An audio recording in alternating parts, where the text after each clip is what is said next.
Hey guys, Mustang here bringing another Dragon Ball Z Dokkan Battle video, and so we have the EZAs for the GT Super Saiyans out now today, and we're going to jump in and do the showcase here for the INT Vegeta, checking him out on a 220 team under the AGL Vegeta slash obviously Gogeta leader skill, because Vegeta of course is a Successors character, well he's also a Pure Saiyans character, and then yeah, he is on the Gifted Warriors category, so gets the full 220 lead. Obviously, I will try out a new version of the Giant 8 power team with both of these guys on, but I wanted to showcase them individually. So if we take a look at his passive, attack and defense 250%, randomly changes key spheres of a certain type to rainbow. When attacking with 12 or more key, he gets 20% attack and 30% defense, as well as 3% damage reduction per key sphere obtained. If you get 3 or more orbs, he guards. If you get 5 or more orbs, he gets a guaranteed additional super attack. And then we have per GT hero or Giant 8 power ally attacking in the same turn, depending on which category has the more members, attack 77% and chance of performing a crit 30%. So if you have 2, you have to have them of the same category. If you have 1 of each, you're just going to get 1 instance of the buff, right? But if you have both in the same one of those 2 categories, that means you're getting, what, 154% attack, 30% chance to crit. And then on his initial turn, he gets a guaranteed additional super. And then when you use the active skill, you get 350% attack temporarily. That's because these guys have a damage dealing active skill. Can be performed once he's done 4 or more supers. But the problem with them when they very first came out was the fact that because they are units that basically get all their stats from picking up orbs, as you can see, start of turn, he doesn't have particularly high stats. I mean, it's pre-EZA, they're even lower, of course. Then when you use his active skill, it wouldn't really do any damage. So they've given him the massive attack boost solely for the active skill, just to make sure the active skill can actually do some damage. So we can pick up 6 orbs here. So we've got, what, 378 or 376? And then we're going to get the guard, we're going to get the additional super. We picked up 6 orbs, so we're going to get a pretty decent amount of stats up here, but it's when attacking, right? So we got 6 orbs, so we're going to get 180% defense. We're also going to have 18% damage reduction. It's not necessarily the craziest amount for the first turn, but we also do greatly raise defense on our super attack, which is a 50% raise as well. So just by supering, getting 180%, we're getting, what, almost 750k extra. So it'll be well over 1 million defense with the super attack effect as well, and guard. And then, of course, he's going to super at least 3 times, right? Because we've got 5 orbs, and then it's his first turn, so he gets a guaranteed additional super this turn anyway. We have the 1 GT hero or Giant 8 power ally on the rotation. So, still got a little bit of extra, like crit chance. We don't crit though. Second super goes up to 16.5. Yeah, the greatly raise on both attack and defense obviously is useful. And then yeah, 17.5, not bad. These guys both greatly raising attack and defense on super obviously is very effective with the fact that they can get a bunch of additionals. We do get the hidden potential additional, but sadly only a normal attack. And then supered immediately for basically double-digit damage. Not too bad. Because, yeah, by the time you've got like 3 supers off, then you're looking at being sort of almost at the 2 million, if not over 2 million defense range with guard. And then obviously the little bit of damage reduction per orb obtained as well. So this Vegeta, as long as you get a decent amount of orbs, should be able to tank like pretty solidly against most attacks. The only thing I guess for him that will be, like any nuking style unit really, is like if you get stuck on a turn where you can only pick up like 1 orb or 2 orbs or something, right? Especially because it's not just the stats, it's the fact that he gets those other abilities like the guard and the additional super at 3 and 5. So a bare minimum, right, you want to be able to get 3 orbs of him, because then at least he has the guard. But getting the 5 orbs for that additional super is obviously going to be a huge help. I do think that these guys are much more suited for slot 2, because of course here, even on the first turn, right, 370k defense start of turn, even with guard, not that crazy, because remember the damage reduction that he gets per orb, that's all part of the when attacking buff that he gets. So even if you picked up like 20 orbs with him, which obviously would give him 60% damage reduction. That doesn't kick in until he attacks. So he's not really a slot 1 unit. But I mean, for the Giant 8 power team or like GT Heroes and stuff like that, we've got the, you know, like the 7-year EZAs, the Great 8 Vegeta. Like, there's a couple of options, right, for our slot 1s. These guys are just, I think, supposed to be very, very strong slot 2s. I want to get the Goku floated off so we can get them together, but obviously by doing that we are going to end up with like a double Vegeta turn. I suppose it's not the end of the world. So we'll do that. Let's do that. Don't need a crazy amount of orbs for Goku. Just trying to set up something that hopefully, by keeping some of the same type of orbs clustered together, we could get a good orb change on the next turn potentially. I still find this Vegeta like somewhat of an anomaly, right? Him getting, him taking 100k, 180k from this guy in slot 1, considering how this physical Goku Black isn't exactly the toughest like part of the event or anything, and people gas up this like Great 8 Vegeta and his defensive capability so much, but 180k from like the first phase of the boss is not ideal. Especially with how hard bosses are able to hit. But I mean, guard and damage reduction goes a long way. It's all percentage based at the end when it comes to damage reduction. So, alright, so we can get 7 orbs here. That's a little bit extra of a buff. I guess the problem is he doesn't permanently stack. So for a showcase scenario, obviously I want him to attack. But realistically, you should put the Super Saiyan 4s in slot 1 so they can get the extra build-up. But 16.9 is pretty good. I think the big thing to remember with these guys is that they are going to be very strong defensively, and they are getting multiple attacks in the turn if you get the orbs. Especially with the like crit chance and everything as well. So, yeah, not bad overall. 3 supers. That's the thing. I think we're used to seeing like the big, stronger EZAs now hitting like around 20 mil on an average, but if you're dropping like 3 supers in a turn and getting crits on most of them, if not all, then I think you're probably in a pretty good spot. I know he supers in slot 1 all the time, basically, this this guy. So what do we want to do here? Well, we could do this, but then this Goku's not really, he's not really good in slot 2. I don't really want to do this, but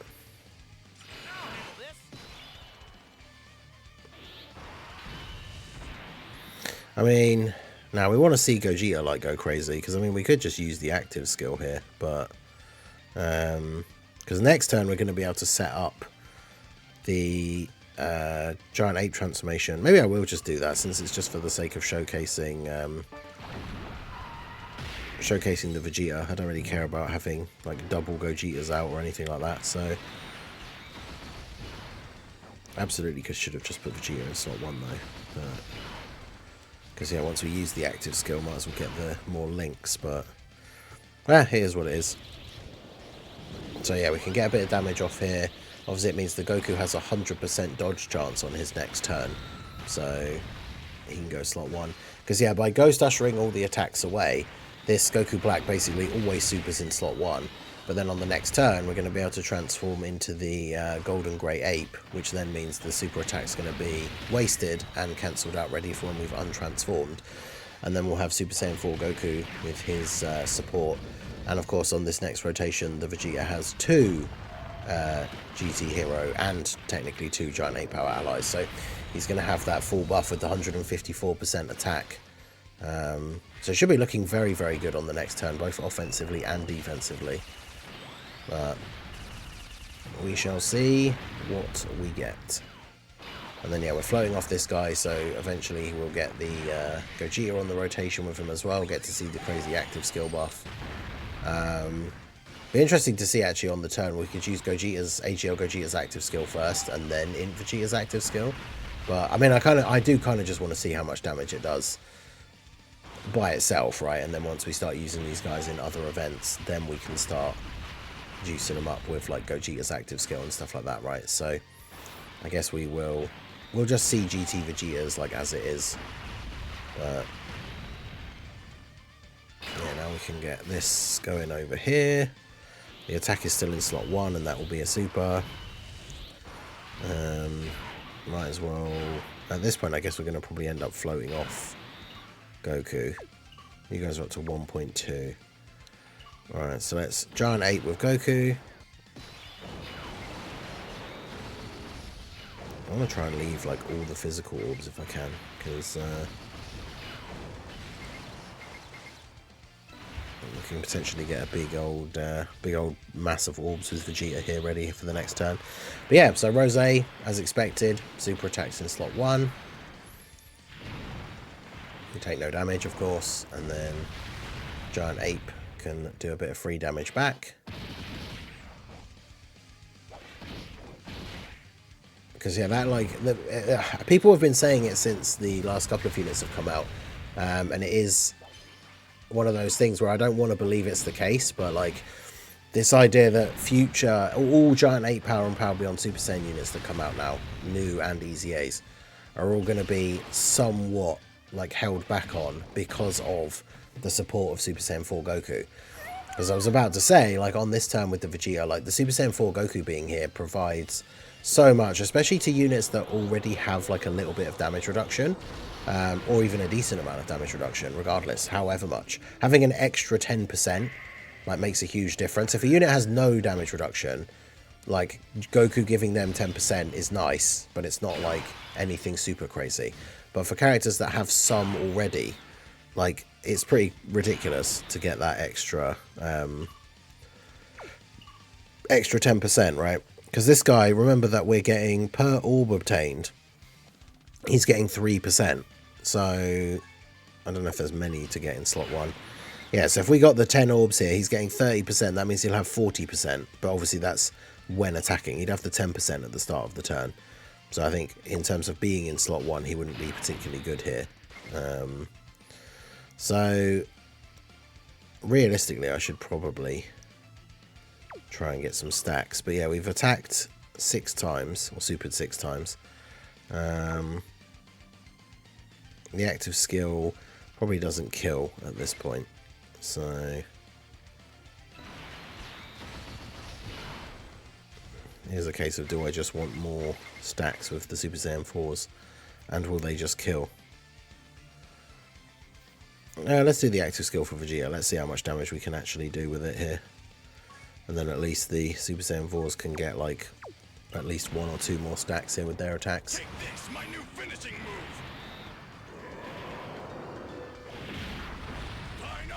Okay, active skills look so good for these guys, even since release. Like the animations definitely aged very well. Yeah, 25 million crit. That's significantly better than the kind of damage that this guy was doing back when he first released. Because the thing is, the guys have a KO screen with their active skill, which obviously the KO screen, because it's the final part of the active skill. Well, how did he super again? Huh? Can he super twice in one turn? Okay, yeah, so I'm still a little bit confused about what happened there, considering Goku, he supered during the Giant 8 phase, and I double checked on the Dokkan info, and he's not supposed to be able to super twice in one turn. So not really sure what happened there, but here I've done what I should have done in that turn if I thought he was actually going to super in slot 1, and that is transform with the Super Saiyan 4s. I think this is only their second appearance, so obviously Super Saiyan 4 Gogeta is not going to be as crazy, like juiced up as he is usually, but obviously for something like this he should be fine, especially turn 1 with the 77% damage reduction. I mean, the thing is, we kind of already saw everything we need to see from the Vegeta, really, because it's not like he's a stacking unit. We saw his active skill, but it just seemed like a weird place to kind of just end the showcase right there with him dying, especially on a turn where Vegeta didn't really get to do anything. But on this turn we picked up 11 orbs, so we've got a 25 million attack stat, and that's, bear in mind, we only have 1 GT Hero or Giant 8 Power ally. So with a second one on the rotation, he'd be getting another 77% attack on top of that. So this guy definitely very, very strong. We're doing some very solid damage, and then, as I said previously, like post super attack, his defense is going to be very high. 10 orbs means 30% damage reduction, and he's got guard. Like that is in a guard and damage reduction is always a really strong combo. And even though 30% damage reduction isn't necessarily a lot, the combination of that and guard, and then being backed up by the fact that he's, you know, going to be potentially over 2 million defense, especially on a turn where you pick up 10 orbs, like that's going to work out very well for him in terms of hit tanking some of these big boss super attacks. So yeah, I think he's definitely very good. So we've got, I mean, how do we want to play this out here? We've got the Goku on the next turn again. Not going to fall for those shenanigans again. So I guess we could just go ahead and do this. Get the active skill for Vegeta, and then just kill him this turn and then carry on going, I guess. Get a turn of Vegeta versus the final phase. But yeah, overall I think they did a pretty good job with this guy. Solid damage, decent tanking, but of course the big thing is obviously like the giant 8 power team desperately needed the buff, because like running him on this team for the 220 lead with the Vegeta, he's obviously going to still be relatively fine.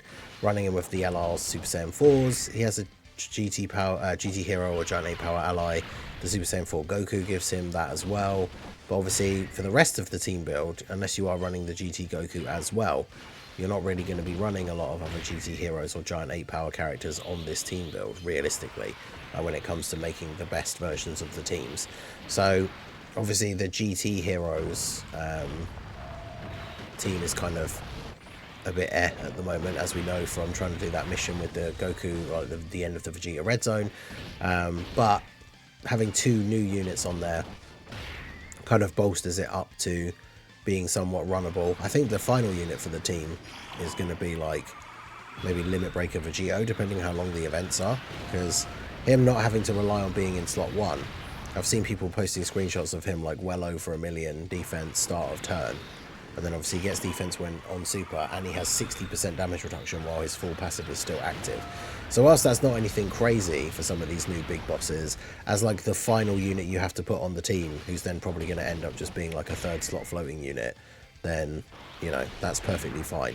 So it'd be interesting to see these guys on that team build, but I think with the GT heroes or giant 8 power restriction in their passive, they're not a unit that you're necessarily going to use as like a go-to for this team. But at the same time, obviously, we saw him there, you know, like, so you're going to be using the 7-year LRs, right, if you have the option.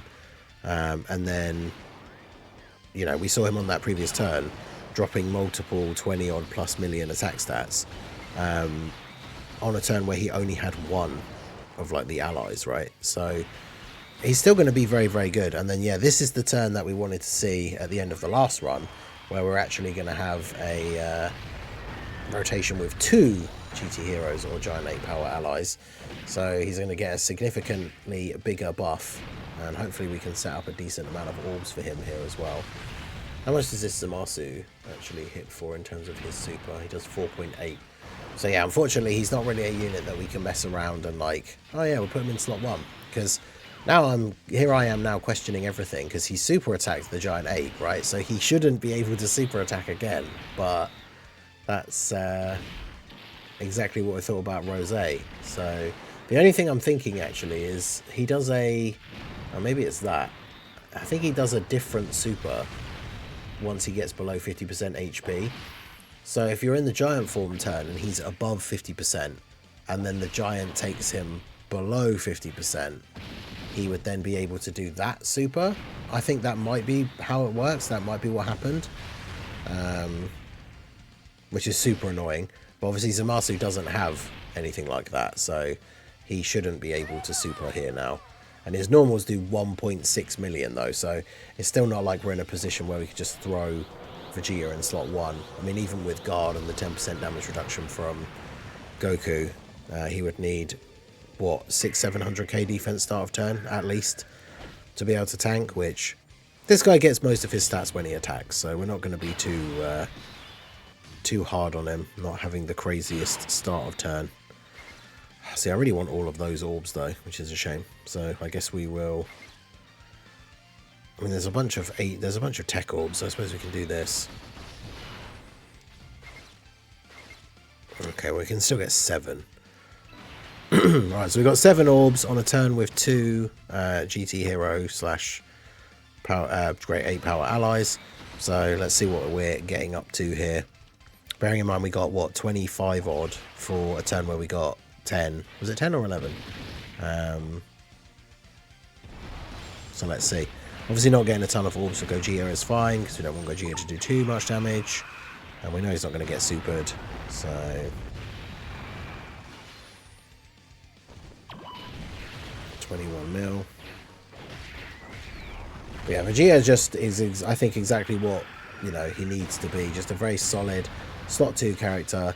Giant 8 power team has their slot 1 units with, if you're running the double Super Saiyan 4 Gokus, then obviously you have, like, the LR Super Saiyan 4s as one, and then Grade 8 Vegeta as the other one. I guess the only thing is with that team, though, is realistically you want to be running both the leader Gokus on rotation, so you're always getting that support and everything. So the GT Super Saiyans kind of end up being slot 3 floaters on that team, which isn't the worst thing, because they're doing good damage and they have good defense. So...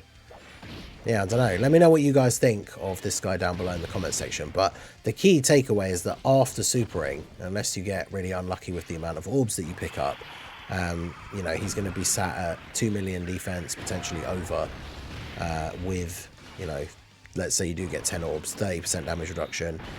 He's got guard. If Super Saiyan 4 Goku's there, then 40% damage reduction, plus a bunch of extra defense. Like, definitely a very, very strong unit. But of course, not having any GT Hero or Giant 8 power allies, depending on the team that you were going to run him on. Like if you just throw him on like a Vegeta family team, he is only missing out on attack and crit chance. So technically he will still be as good defensively on a different kind of team. But yeah, let me know what you guys think of the GT Vegeta down below in the comment section. If you tried them out, both out already, who do you like more, him or the Goku? Let me know your thoughts down below. So that is going to be it for the video, guys. This has been the Master Ningen. Smash that like button, subscribe to the channel if you are new. Check out the links down below, and I will see you all again soon. Have a good one.